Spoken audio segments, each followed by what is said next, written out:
Bring in John Bussey, associate editor of the Wall Street Journal newspaper, a corporate cousin of ours. This is escalating? Yeah, you know it is.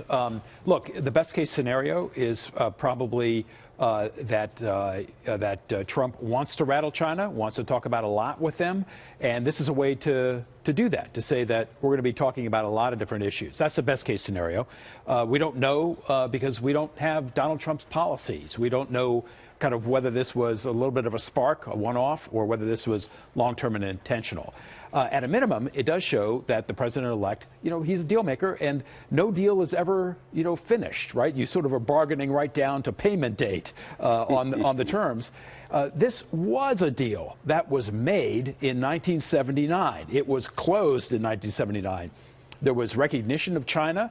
There was accommodations made by China in return for us rescinding our diplomatic relations with Taiwan and saying it's a one-China policy. And yet Trump wants it to now be something different, which is prerogative of president, but there is a downside potentially to that as well. Yeah, there is. And he's saying, look, we got a lot to negotiate with them. On trade, for sure, there are tons of issues. Lack of reciprocity, lack of investment opportunities, all of this indigenous innovation. You got to transfer your technology here if you want to be in the market.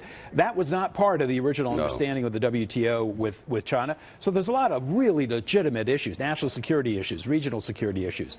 When he raises currency, it's a little bit weird because China lately has been trying to prop up its currency. It's not devaluing its currency. The market is devaluing the currency. And in fact, when Donald Trump raises economic issues with China and rattles the sword a little bit here, rattles the diplomatic sword, it causes even more consternation about the Chinese economy weakening further. And guess what? The yuan continues to decline. So he's actually precipitating some of the decline.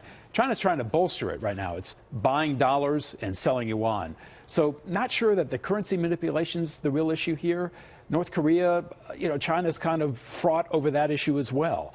Maybe it's trade. Who knows? We don't know. But we do know that he seems to be siding in every circumstances that we can document. I'm talking facts, not opinion.